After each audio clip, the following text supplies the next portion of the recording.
ಭಗವಂತ ಇರುತ್ತಾನೆ ನಮ ಸುತ್ತ ಅವತಾರ ನಾನಾ ರೂಪವೋ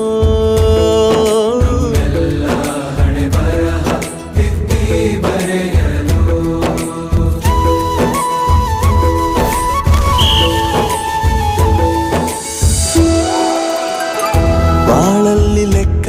ಎಷ್ಟು ಮುಖ್ಯ ಎಂಬುದ ಬೆರಳಲ್ಲೇ ತೋರಿ ಕಲಿಸಿದ ಗುರುಗಳೇ ಈ ದೇಹ ಹೇಗೆ ದಂಡಿಸೋದು ಎನ್ನುವ